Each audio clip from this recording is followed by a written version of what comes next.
Hi செல்லக்குட்டீஸ். நாம் இன்னைக்கு சமூக அறிவியல் ஃபோர்த்து ஸ்டாண்டர்டோட சமூக அறிவியல் பயிற்சி நூலில் 2வது பாடம் பார்க்க போகிறோம். பாருங்க, ஐவகை நில அமைப்பு. இந்த பாடத்தோட தலைப்பு ஐவகை நிலங்கள். அதை பற்றி பார்க்க போகிறோம். மன்னரை காத்த மக்கள் அப்படின்றதும் இதோட இருக்கு. இங்க பாருங்க, வீரநாடு என்ற நாட்டை ஆண்ட மன்னருக்கு ஒரு கடுமையான நோய் வந்தது. அவரை காப்பாற்ற பல மருத்துவர்கள் முயன்று வந்தனர். வீரநாடு அப்படின்னு சொல்லி ஒரு நாடு இருக்கு. அந்த நாட்டோட மன்னருக்கு உடம்பு சரியில்லாமல் வருதுனால அவரை காப்பாற்றுறதுக்கு பல மருத்துவர்கள் என்னென்ன செய்யணுமோ செஞ்சிட்டு இருக்காங்க. அப்போ ஒரு மருத்துவர்கள் கொஞ்சம் பேர் வர்றாங்க. அதுல ஒருத்தர் பேசிட்டு இருக்காங்க, மன்னருக்கு என்ன நோயாக இருக்கும் அப்படின்னு 2 மருத்துவர்கள் பேசிட்டு போறாங்க. சோதித்து பார்த்துதான் கூற முடியும், வாருங்கள் விரைந்து செல்லலாம் அப்படின்னு சொல்லிட்டு வேகமா போறாங்க. மன்னரை மருத்துவர்கள் சோதித்து பார்க்கிறார்கள். என்ன செய்றாங்க, அவர்களுடன் அரசி, இளவரசர், இளவரசி ஆகியோர், அமைச்சர் ஆகியோரும் உள்ளனர். போனவங்க 2 பேர் போனாங்க இல்லையா, அவங்க அரசரை சோதிச்சு பார்க்குறாங்க. கூட யாரெல்லாம் இருக்கா, அரசி இருக்காங்க, இளவரசி, இளவரசர், அமைச்சர்லாம் இருக்காங்க. மன்னருக்கு கடுமையான காய்ச்சல் வந்துள்ளது, அதை குணப்படுத்த மருந்து தயாரிக்க வேண்டியுள்ளது அப்படின்னு சொல்றாங்க. அரசி கிட்ட சொல்றாங்க, உடனே செய்யுங்கள் மருத்துவரே அப்படின்னு சொல்றாங்க அரசி.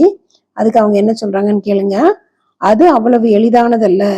எங்களுக்கு இந்த ஓலைச்சுவடியில் உள்ள குறிப்புகளின் கொடுக்கப்பட்டுள்ள 6 மருந்து பொருட்கள் வேண்டும், கொண்டுதான் அம்மருந்தை தயாரிக்க முடியும் அரசியாரே அப்படின்னு சொல்லி சொல்றாங்க. இந்த ஓலைச்சுவடியில் இருக்கிற இந்த 6 மருந்து பொருட்களும் வேணும்னு சொல்றாங்க. உடனே அரசியார் சொல்றாங்க, அப்படியா, உடனே ஏற்பாடு செய்கிறேன் அப்படின்னு சொல்றாங்க.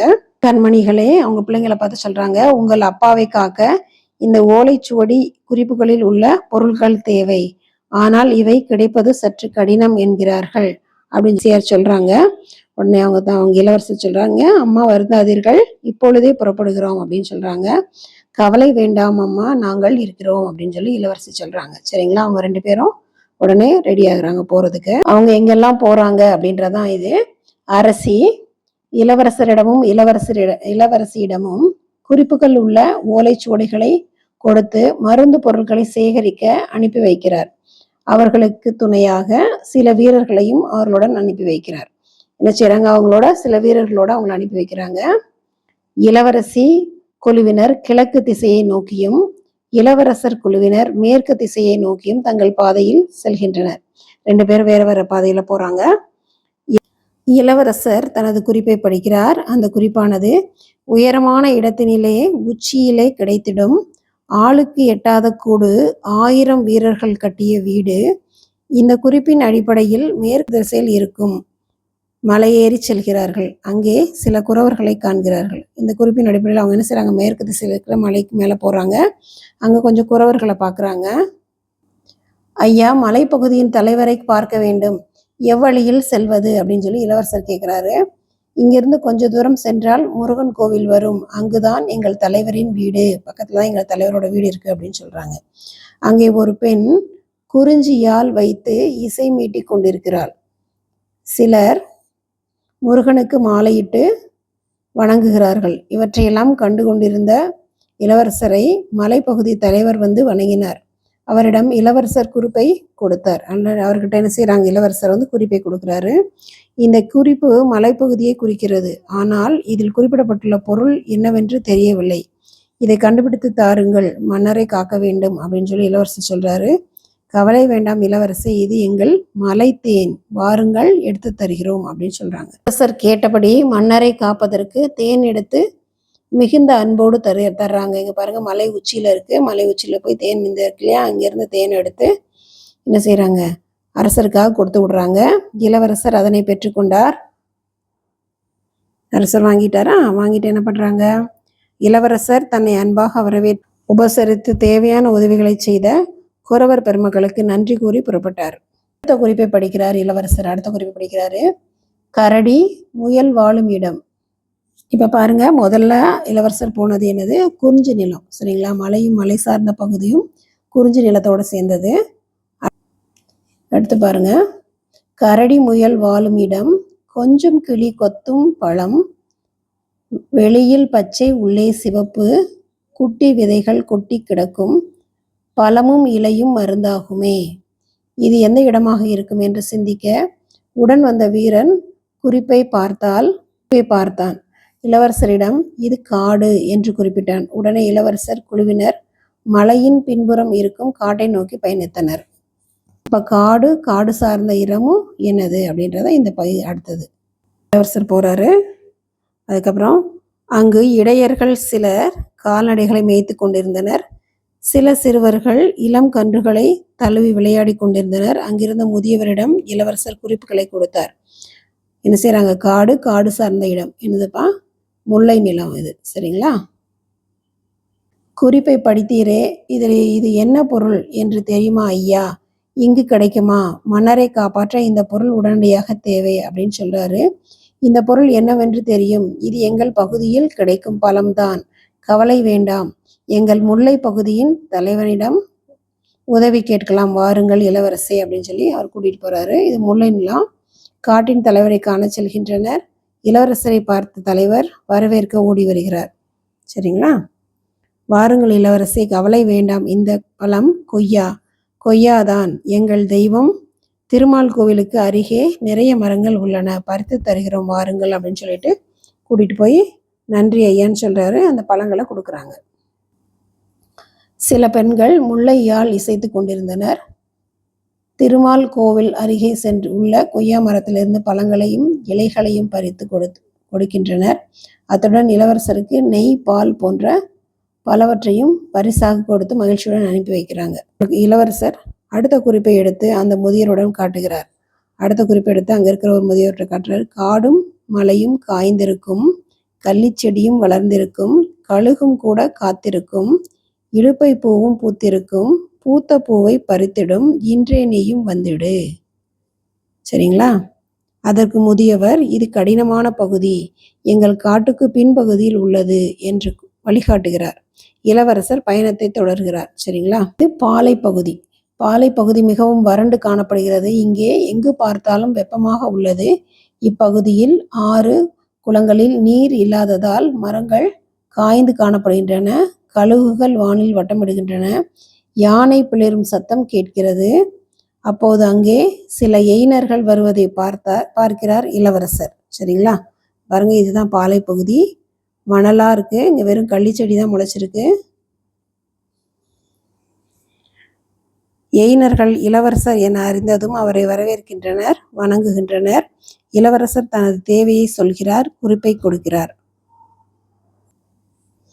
மன்னரை காக்க இந்த குறிப்பில் உள்ள பொருட்கள் உடனடியாக தேவை அப்படின்னு சொல்லி இளவரசர் சொல்றாரு. இளவரசை, இலுப்பை பூ அதோ கொற்றவை கோவில் அருகே இருக்கிறது பாருங்கள் அப்படின்னு சொல்றாங்க. கொற்றவை கோவில் பக்கத்துல இலுப்பை பூ இருக்கு. இளவரசர் ஏனர்களிடம் பூவை பெற்றுக்கொள்கிறார். உங்கள் உதவியை நான் என்றும் மறக்க மாட்டேன், நன்றி அப்படின்னு சொல்லிட்டு இளவரசர் புறப்படுறாரு. தன் அரண்மனையை நோக்கி விரைகிறார் இளவரசர். இளவரசர் என்ன செய்யறார்? அவர் தேடி வந்த பொருட்கள்லாம் அவளுக்கு கிடைச்சிருது. அதனால அவர் என்ன செய்யறாரு? அரண்மனையை பார்த்து வேகமா கிளம்புறாரு. இப்போ இளவரசி போனாங்க இல்லையா, அவங்க எங்கெல்லாம் போனாங்க அப்படின்றத இப்ப பார்க்கலாம். இளவரசி முதல் குறிப்பை படிக்கிறார். நாரை நிற்கும் வயல் அருகே எருமை குளிக்கும் குளத்தினிலே பூத்திருக்கும் குவளையை வாடாமல் எடுத்து வா. சரிங்களா? இதுல என்ன இருக்கு? வயல் இருக்கிற இடம் எது? இதில் குறிப்பிடப்பட்டுள்ள பகுதி வயல் நிறைந்த பகுதி என்று சொல்கிறார். வயல்கள் நிறைந்தது என்னப்பா? வயலும் சார்ந்த இடமும் என்னதுப்பா? மருத நிலம். சரிங்களா? உடனே வீரர்கள் இது மருத நில பகுதி என்று உணர்ந்து இளவரசியை மருத நிலப்பகுதிக்கு அழைத்து செல்கிறார்கள். பாருங்க, மருத நிலத்துக்கு போறாங்க இளவரசி. அங்க என்ன இருக்கு? பூரா வயல் சார்ந்த வயல்வெளிகள் நல்லா இருக்கு, தண்ணி நிறைஞ்சிருக்கு, பசுமையான வயல்கள், நீர் நிறைந்த குளங்கள், ஏர்வுளும் உழவர்கள் ஆகிய காட்சிகளை கண்டவாறு மருதநில தலைவனை காண செல்கிறார். மருதநில தலைவன் இந்திரனை வணங்கி வந்து கொண்டிருக்கிறார். எனக்கு ஒரு உதவி தேவை, எனது தந்தையை காப்பாற்ற இக்குறிப்பில் உள்ள பொருள் வேண்டும் அப்படின்னு சொல்லி என்ன செய்யறாங்க? இளவரசி மருதநில தலைவர்கிட்ட கேட்குறாங்க. இளவரசி, இது குவளை மலர், உடனே பறித்து தருகிறோம் அப்படின்னு சொல்றாங்க. தலைவர் இளவரசிக்கு அம்மலர்களை கொடுத்து அனுப்பி வைக்கிறார். நன்றியுடன் இளவரசி விடைபெறுகிறார். பாருங்க, இது குவளை மலர் அவர் கொடுக்குறாரு. அடுத்த இடம் பாருங்க. கடற்காகம் பறக்கும் இடம், அலைகள் வந்து மோதும் இடம், கப்பல்கள் மிதக்கும் இடம், வலை வீசி பிடிப்பதையும் நெருப்பாக மலர்வதையும் விரைந்து நீயும் கொண்டு வா அப்படின்னு அதில் இருக்கு என்று படித்த போதே இளவரசி புரிந்து கொண்டார் இது எந்த இடமாக இருக்கும் அப்படின்னு. இது எந்த இடமாக இருக்கும்? கடலும் கடல் சார்ந்த இடமும் நெய்தல் நிலம். சரிங்களா? குறிப்பிடப்பட்டுள்ள பொருள் என்ன என்பதை அறிந்து கொண்டார். உடனே குழுவினர் கிழக்கு திசையில் உள்ள கடல் நோக்கி விரைந்து சென்றனர். கடற்கரையில் படகுகள் நிற்கும் காட்சி, அங்கே மீனவர்கள் மீன்களை கரையில் சேர்க்கும் காட்சி, இவற்றையெல்லாம் கண்டுகொண்டே ஊருக்குள் நுழைகிறார் இளவரசி. பாருங்க, கடற்கரையில் மீனவர்கள் என்ன செஞ்சுட்டு இருக்காங்க? மீனை கொண்டு வந்து கரையில் சேர்த்து கொண்டு வர்றாங்க. இளவரசியை கண்ட தலைவர் அவரை வரவேற்க வருகிறார். நாட்டின் மன்னரை காக்க வலை வீசி பிடித்தும் நெருப்பாக மலர்வதும் வேண்டும் அப்படின்னு கேட்குறாங்க. வலை வீசி பிடிப்பதும் நெருப்பாக மலர்வதும் வேணும் அப்படின்னு கேட்குறாங்க. வலை வீசி பிடிப்பது மீன், நெருப்பாக மலர்வது செங்காந்தல்.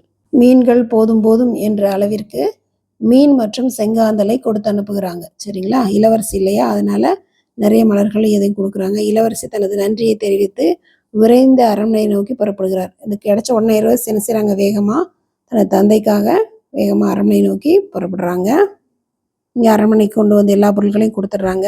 இளவரசியும் இளவரசரும் உரிய நேரத்தில் குறிப்பிட்ட பொருட்களான மலைத்தேன், குவளை மலர், இலுப்பைப்பூ, கொய்யா, மீன், செங்காந்தல் மலர் ஆகியவற்றை மருத்துவரிடம் கொடுக்கின்றனர்.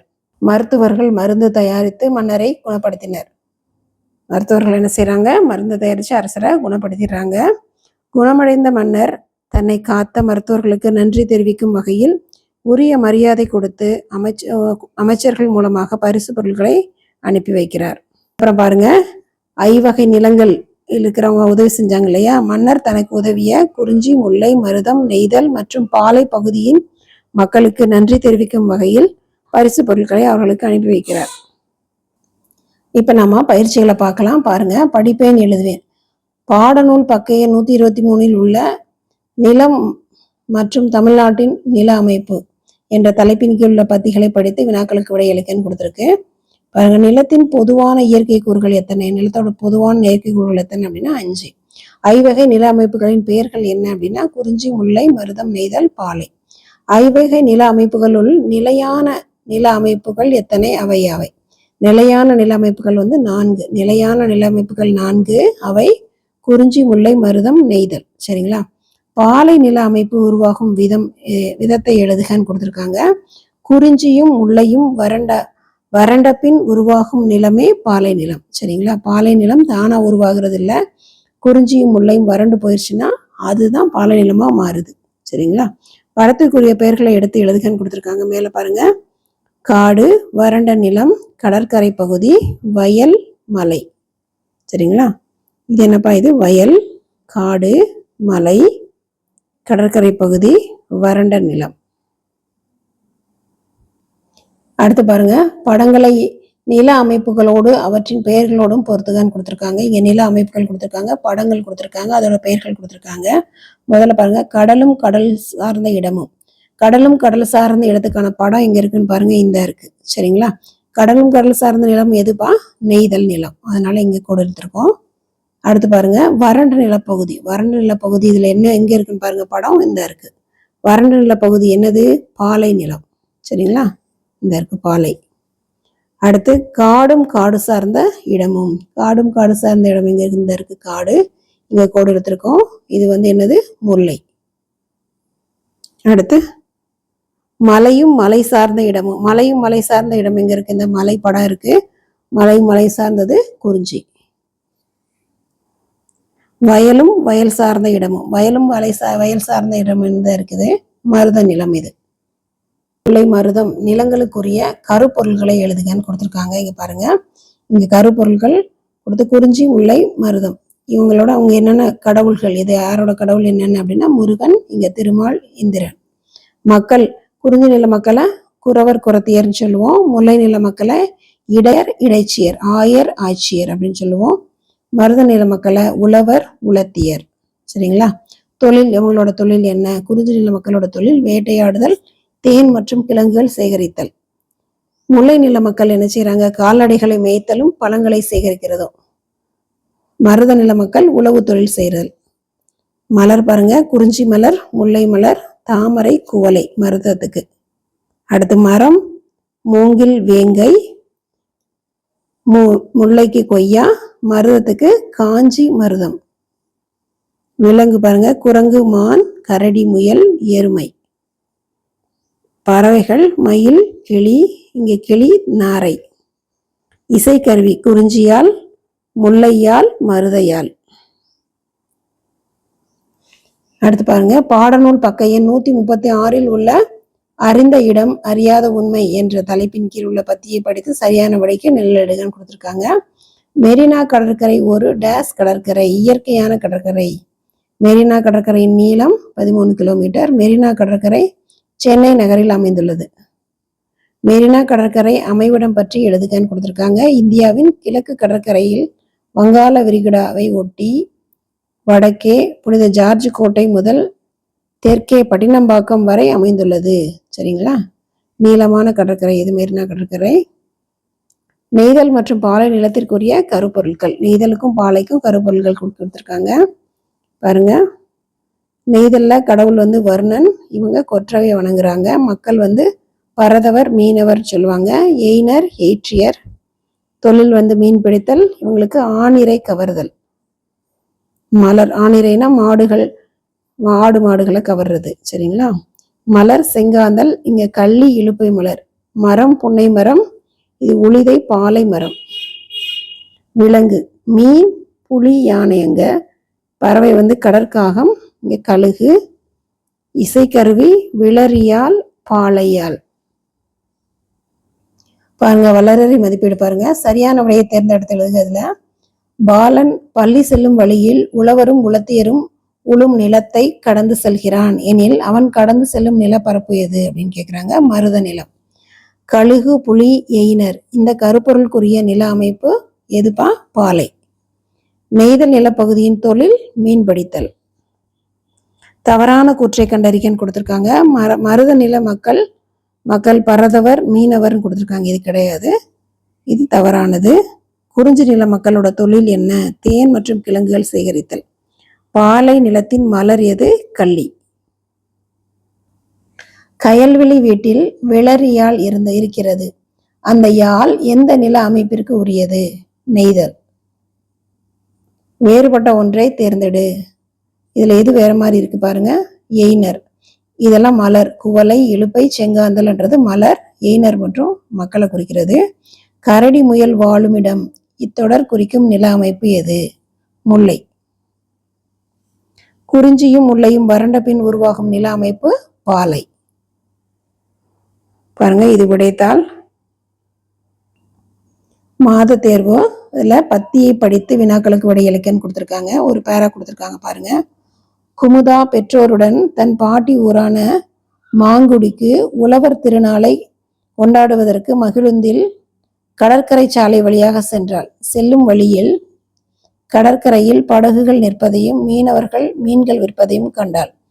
பாட்டி வீட்டிற்கு அருகில் வயலில் முற்றிய நெற்கதிர்களை கண்டார். உழவர்கள் நெற்கதிர்களை அறுவடை செய்து கொண்டிருந்தனர். கரும்பு தோட்டத்திற்கு அருகே இருந்த குளத்தில் குவளை மலர்கள் பூத்து குலுங்கின. குளத்தில் இருந்து எருமையின் கொம்பில் நாரை ஒன்று நின்றிருப்பதை கண்டாள். ஊரின் நடுவில் இருந்த பெரிய மருத மரத்தின் கீழே ஊர் மக்கள் அனைவரும் சேர்ந்து பொங்கல் வைத்து கொண்டிருந்தனர். குமுதாவின் மாமா மாடுகளின் கொம்புகளுக்கு வர்ணம் பூசி அழகாக அதனை அலங்கரித்து கொண்டிருந்தார். குமுதாவின் மாமா அவர்களை அன்போடு வரவேற்றார். அவர்களின் சித்தப்பா அவளுக்கு திணை பொங்கல் ஊட்டினார்.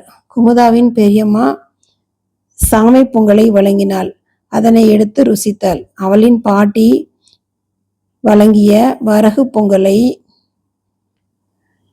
கிராமத்தில் இருந்த தன் தோழிகளுடன் பகிர்ந்து உண்டாள். அன்று மாலை நடைபெற்ற விளையாட்டு போட்டிகளில் பங்கு பெற்று மகிழ்ந்தாள். பாருங்க, வினாக்கள் என்ன கொடுத்திருக்கான்னு பார்க்கலாம். குமுதா உழவர் திருநாளை கொண்டாட பாட்டி ஊருக்கு சென்றாள். அத்திருநாள் சங்க காலத்தில் எவ்வாறு அழைக்கப்பட்டது? அறுவடை திருநாள். இப்பத்தியில் குறிப்பிடப்படாத நிலப்பகுதி எது? இந்த பத்தியில எந்த நிலப்பகுதி குறிப்பிடப்படலை அப்படின்னு கேட்டிருக்காங்க. குறிஞ்சி, முல்லை, பாலை. சரிங்களா? மருதமும் நெய்தலும் இதுல சொல்லியிருக்காங்க. அடுத்து மருதம், நாரை, நெய்தல். இதுல அடுத்து என்ன வரும்னா கடற்காகம். நெய்தல் மீன்பிடி தொழில், குறிஞ்சி தேன் சேகரித்தல். சங்க காலத்தில் முதல் இன்று வரை பயிரிடப்படும் தானியங்களின் தொகுப்பை தேர்ந்தெடுக்க. நெல், கரும்பு, திணை. சரிங்களா? Thank you children. Have a nice day.